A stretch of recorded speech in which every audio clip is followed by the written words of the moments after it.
He woke for work in the middle of the night and did what thousands of exhausted people his age did without thinking they were stepping toward disaster. Joe DiMeo got into his car in New Jersey after a night shift and started driving home before dawn on July 14, 2018. He was 18. The road should have been routine. Instead, somewhere along that drive, fatigue overtook him. He fell asleep at the wheel. The car left the roadway, rolled and burst into flames. By the time first responders reached the wreck, the fire had already done the kind of damage that usually ended a life before a second chance could even be imagined. Joe was pulled out alive, but the burns covered most of his body, and almost everything that came after would depend on whether a young man with injuries that severe could survive the first hours, then the first weeks, then the long stretch after that.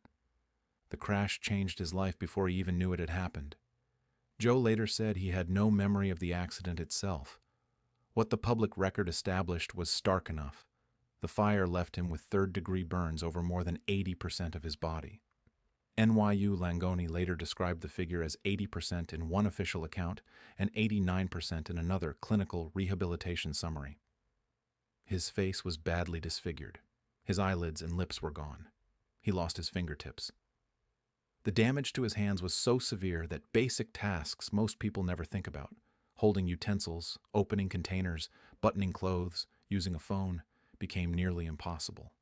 He was airlifted to the burn unit at Cooperman Barnabas Medical Center in Livingston, New Jersey, where the first job was not recovery in any grand sense. It was simply keeping him alive. For months, his life narrowed to the hospital. He spent roughly 3 months in a medically induced coma while doctors and nurses managed burns, infection risk, grafting, and the instability that comes with injuries over that much of the body. Later accounts described more than 20 reconstructive surgeries before he ever reached the operation that made him known around the world. Those earlier surgeries were the mechanics of survival: debridement, grafts, procedures to preserve function where possible, and repeated efforts to close and heal tissue that fire had destroyed. He eventually woke into a body he no longer recognized, and even then the fact that he had lived did not mean he had escaped the hardest part. Recovery meant learning the limits of what ordinary reconstruction could do.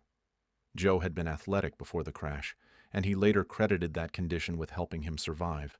But surviving and living independently were different problems. He had to relearn how to walk and rebuild strength after months in bed. He had to train his body through pain, stiffness, and scarring. Even with repeated surgery, his facial injuries left him unable to blink normally, and the loss of eyelids meant constant danger to his eyes. He had no lips, which affected speech, eating, and ordinary expression. His hands were so damaged that they could not give him a normal grip. Eventually, a plastic surgeon told him there was little more conventional surgery could do to restore the function he had lost.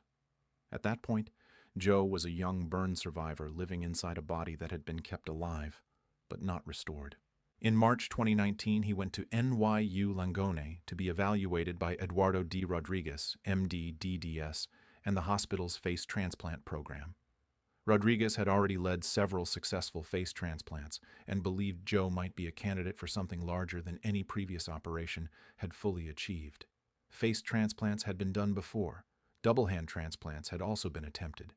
But the combined procedure Joe needed, a face transplant together with both hands from the same donor, sat at the edge of what modern reconstructive surgery had managed to pull off. 2 earlier face and double-hand transplant attempts by other teams had not succeeded.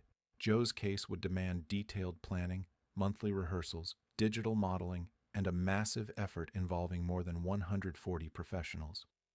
Before any donor was found, Joe had to prove he could endure what came next. He had to continue rehabilitation. He had to show discipline with medication and physical conditioning.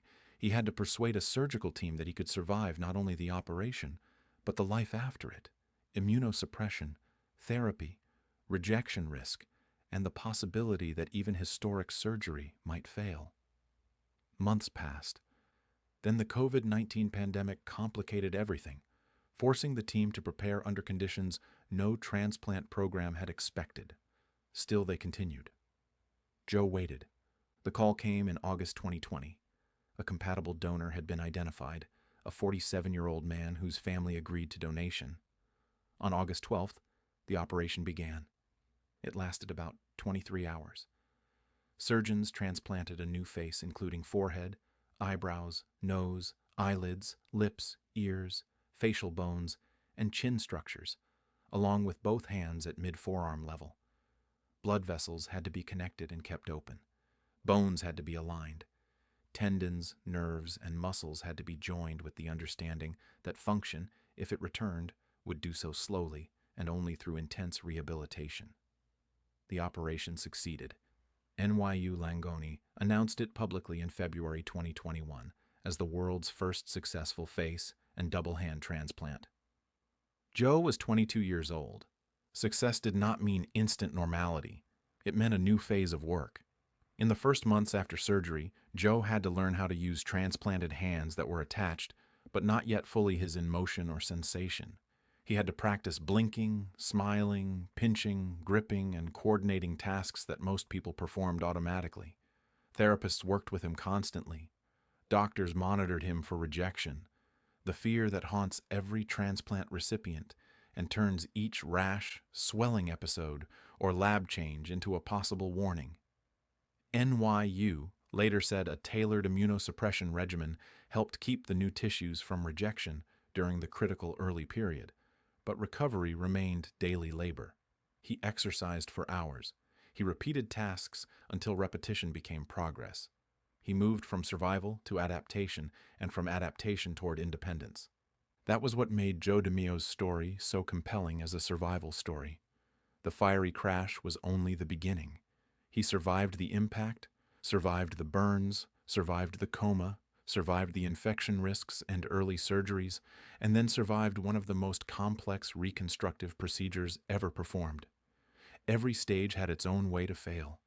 A burn patient can die in the first days. A long coma can end in damage a person never fully escapes. Transplants can be rejected. Rehabilitation can stall.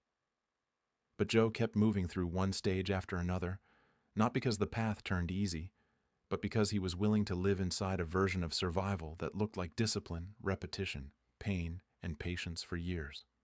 By 2021, the public could finally see what that endurance had made possible. He could use his phone, hold objects, blink, and make expressions that fire had once stolen from him. Later reporting showed a life that had continued beyond the hospital headlines. The car crash in July 2018 should have been the moment his life ended. Instead, it became the start of one of the most extraordinary recoveries in modern trauma medicine, carried by burn teams, transplant surgeons, therapists, donor generosity, and a young man who had to fight his way back into ordinary human function after fire had taken almost all of it. Thank you for listening to Horrifying Survival Stories. Subscribe for more stories of those who faced the impossible and lived.